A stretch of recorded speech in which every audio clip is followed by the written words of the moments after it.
안녕하세요 여러분. 책방 별곡의 문주부입니다. 오늘은 요즘 금쪽 같은 내 새끼라는 TV 프로그램에서 활약 중이신 오은영 박사님의 못 찾는 아이, 욱하는 부모라는 책을 소개해 드릴까 해요. 아이와의 집콕 생활이 길어지면서 잘 때 빼고는 하루 종일 같이 있다 보니 버럭버럭 소리를 지르거나 욱하는 상황이 길어지시지 않나요? 저 또한 마치 제가 지킬 앤 하이드의 주인공이 된 기분이에요.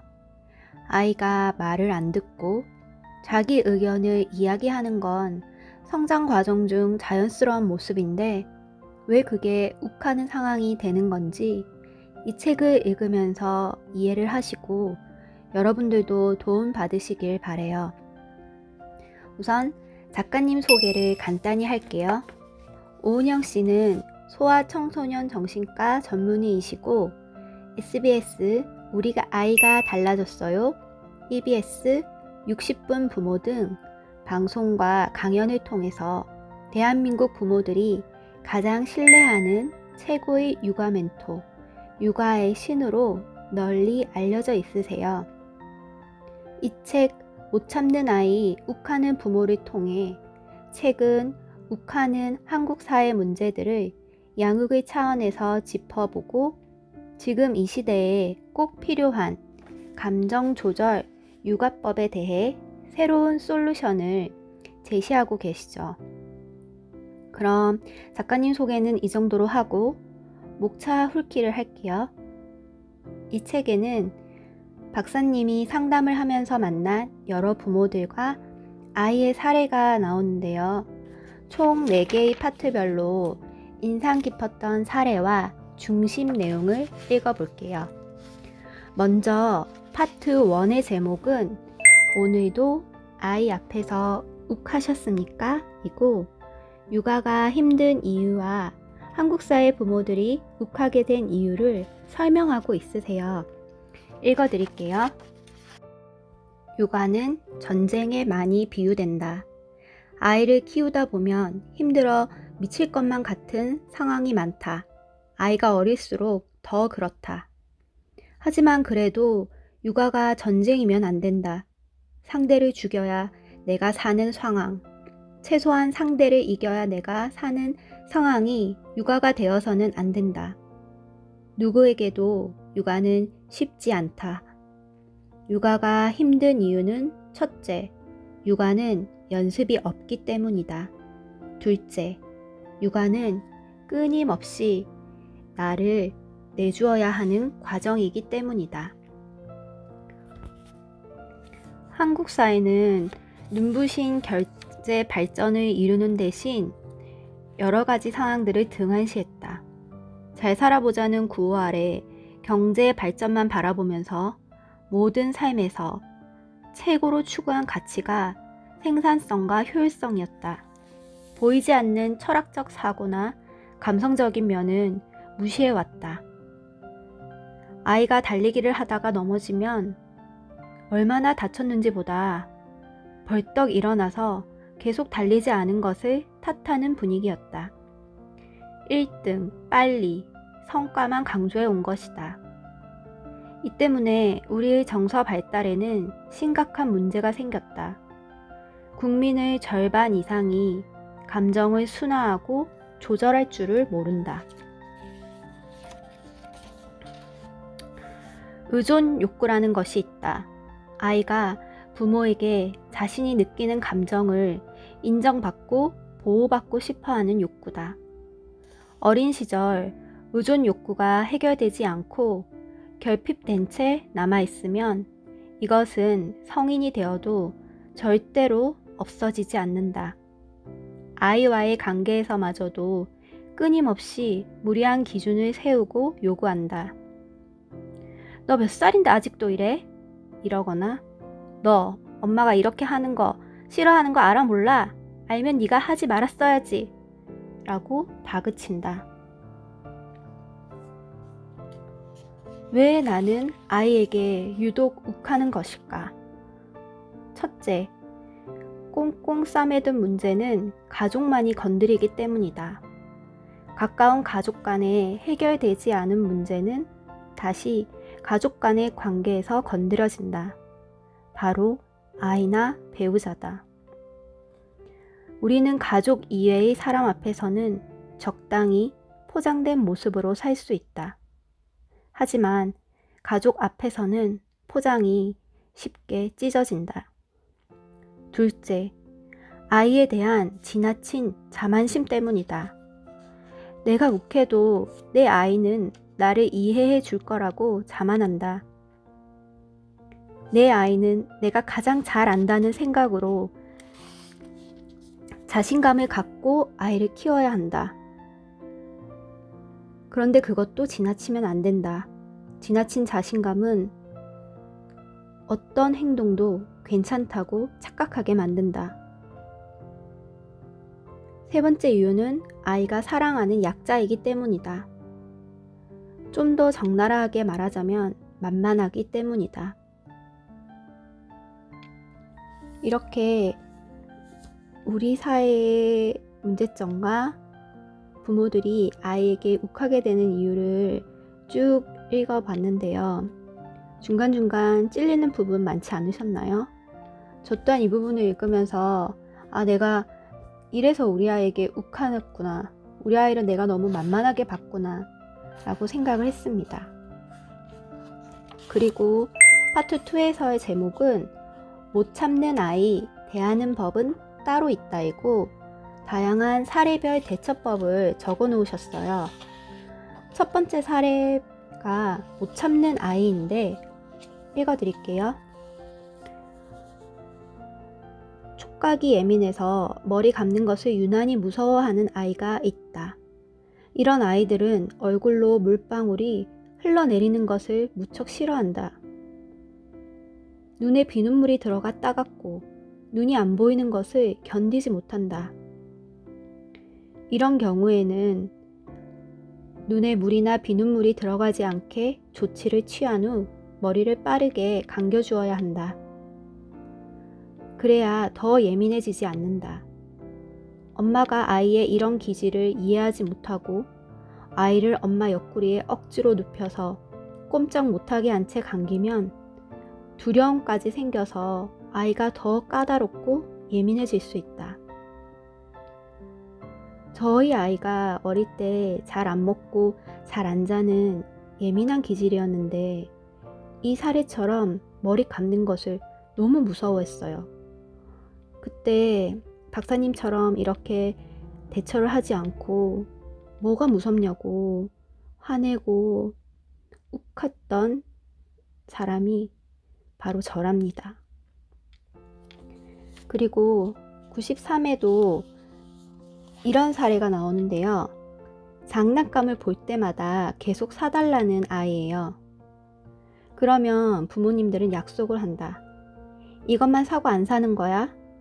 하지만 다시 새로운 장난감이 등장하고 아이는 사달라고 바닥을 뒹군다.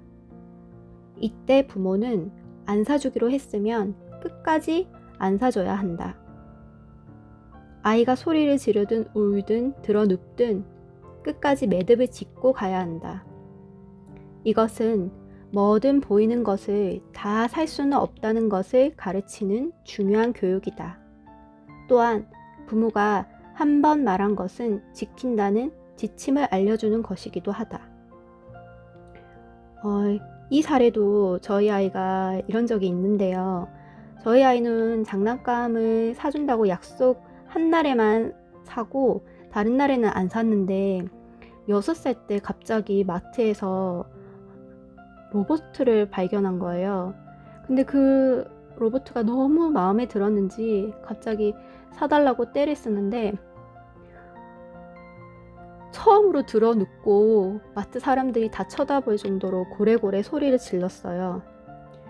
그때 너무 창피하고 부끄러웠지만 저는 절대 장난감을 사주지 않았거든요. 왜냐하면 아이랑 약속했기 때문에. 크리스마스, 생일 그런 특별한 날이 아니고서는 마트에 갈 때마다 장난감을 사는 건 저희 규칙에 없었기 때문에 저는 그 규칙은 지키려고 노력을 했습니다. 그래서 지금은 저희 아이가 10살이고 많이 컸지만 장난감을 사달라고 떼를 쓰거나 한 적은 그날 이후로는 없었어요. 그리고 세 번째 사례는 공공장소에서 말을 안 들을 때인데요. 보통 지하철이나 버스에서 아이들이 장난이 심하거나 그런 경우가 있잖아요. 그럴 때 대처법을 말해주고 계세요. 공공장소에서 중요한 육아 포인트는 첫 번째, 무엇이 되고 안 되는지 알려주는 것이다. 두 번째, 행동으로 보여주는 것이다. 공공장소에서의 지침은 다른 사람에게 피해가 가기 때문에 필요한 것만은 아니다. 아이의 안전을 위해서도 꼭 지켜야 한다. 마트에서 아이가 과하게 뛰어다니면 그런 장소를 피하든 아이를 딱 붙잡고 다니든 행동으로 아이에게 지침을 가르쳐 주어야 한다. 그리고 네 번째 사례는 징징거리면서 한번 울거나 이러면 잘 안 달래지는 아이예요. 이럴 때는 한금 비법이라고 4가지를 적어 놓으셨어요. 일단 첫 번째는 2살 전까지는 적극적으로 달래주되 아이의 특성을 파악해 두는 것이다. 이 시기는 아이 스스로 감정을 추스르기를 지켜보고만 있어서는 안 된다. 달래면서 우리 아이가 어떤 특성이 있는지 잘 살펴야 한다. 두 번째, 아이가 달래지지 않을 때는 아무 말 없이 지켜봐 주는 것이다. 계속 자극을 주면 아이들은 새로운 자극을 받아들일 때마다 감정이 불편해져서 더 심하게 징징거린다. 아무리 잘해줘도 좋게 말해도 기분이 나빠진 상태에서는 내용이 잘 전달되지 않는다. 세 번째, 예민한 배우자에게 아이를 맡기지 않는 것이다. 아이가 문제 행동을 했을 때 배우자가 예민하다면 욱할 수 있다. 욱하는 부모는 아이들에게 최악이다. 그렇다면 예민한 배우자는 육아에서 영영 빠져야 할까? 아이가 문제 행동을 할 때만 그렇다. 기본적으로 부모가 같이 키우는 것이 가장 좋다. 부모가 너무 예민하면 평소에도 아이에게 좋지 않은 영향을 미칠 가능성이 높으니 치료를 받아야 한다. 네 번째, 아이를 지켜볼 때 절대 자리 이동을 하지 않는 것이다. 아이가 울음을 그칠 동안 엄마는 움직이면 안 된다. 저녁 먹을 시간이 돼도 네가 울음을 그칠 때까지 밥 안 먹을 거야? 하고 앉아서 기다려야 한다. 밥을 하러 일어나서는 안 된다. 그러면 아이가 가지 말라고 하면서 다시 울 수 있다. 그러면 새로운 판이 또 시작되는 것이다. 절대로 자리를 뜨지 말고 안정된 자세로 앉아 있어야 한다.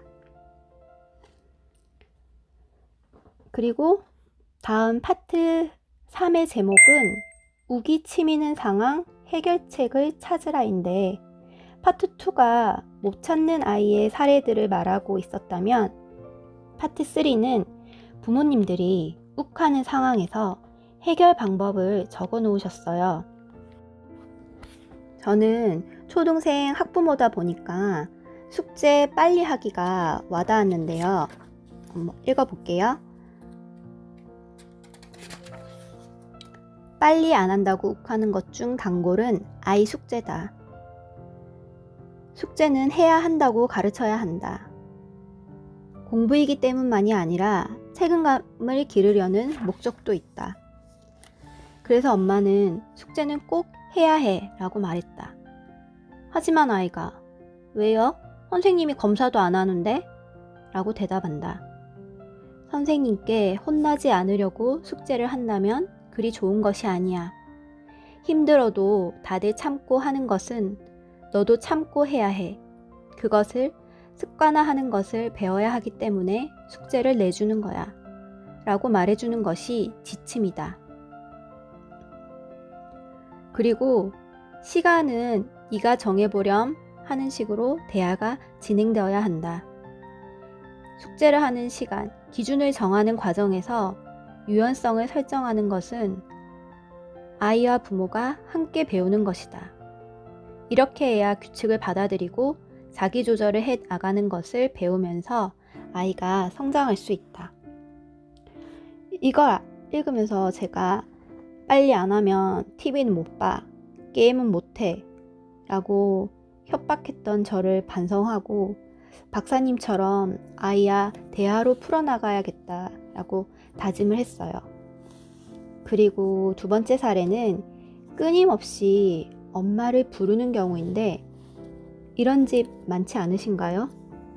저도 아침에 눈을 떠서 아이가 잠들 때까지 정말 계속 부르니까 나중에는 귀가 멍해지더라고요.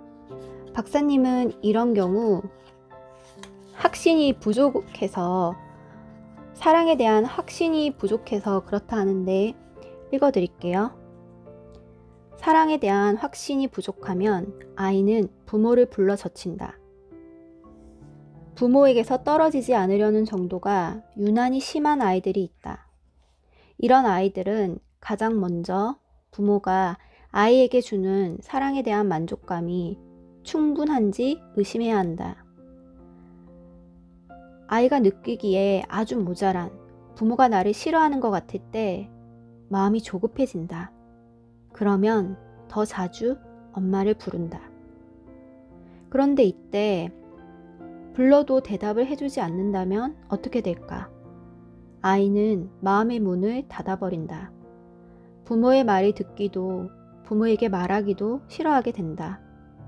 아이가 부모를 부르는 것은 어떻게든 만족감을 충족해 보려고 하는 몸부림이라고 볼 수 있다. 그러니까 결론은 아이에게 확신을 줄 수 있게 충분한 사랑을 줘야 된다는 거예요. 저도 아이가 부를 때마다 항상 왜 불러? 바쁘니까 그만 불러. 이런 식으로 대화를 이어나갔는데 이 글을 읽으면서 아이와 눈을 맞추고 대답을 잘 해줘야겠다 라는 생각을 했습니다.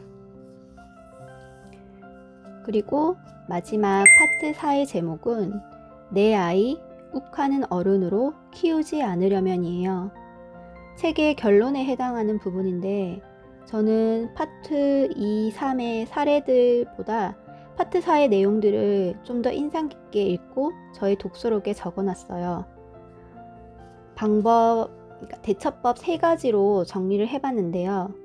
일단 첫 번째는 나의 해결되지 않은 감정을 다른 사람에게 표현할 권리는 누구에게도 없다예요.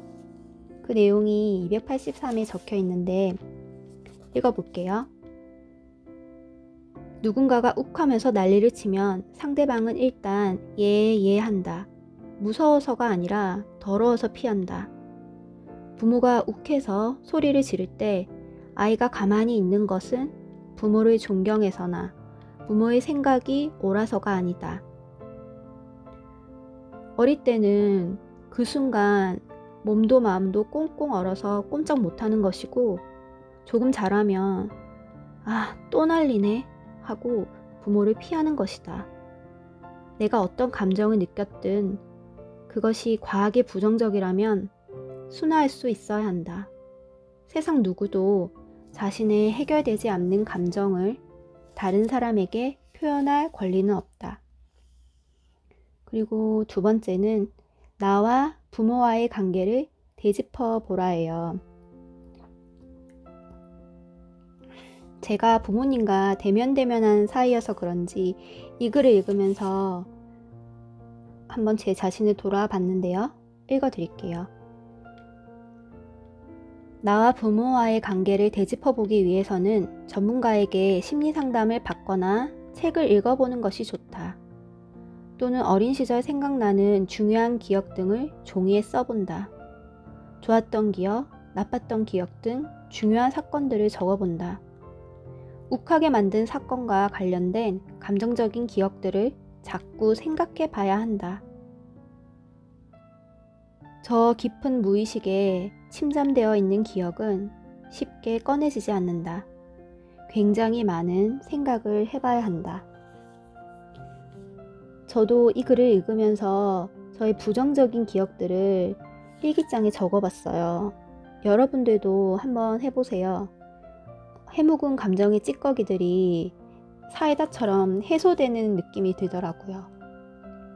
그리고 세 번째는 내 육아에 너무 과한 면은 없는지 점검하자예요. 학원에 보내든 박물관에 찾아가든 요즘은 뭐든지 좀 지나친 면이 있다. 모든 정보는 쉴 때 뇌에 저장되기 때문에 반드시 쉬는 시간이 있어야 한다. 쉬는 시간 없이 아이를 돌리면 아이들은 짬만 나면 놀고 싶어 한다. 이렇게 되면 정작 배워야 할 때 배우는 자체가 싫어진다. 장기적인 측면에서 보면 지금의 과잉 교육이 전혀 도움이 안 된다. 오래 지속해야 하는 공부를 버티지 못하게 된다. 그러니까 이 구절을 읽으면서 제가 생각났던 게 TV 프로그램에서 본 내용인데 아이들에게도 멍 때리는 시간이 필요하다라고 그러더라고요. 내가 휴식하는 시간이 필요해야 우리 아이의 정신 건강에 도움을 준다고 하니까 저도 저의 아이에게 여유를 줄 수 있는 부모가 되어야겠어요.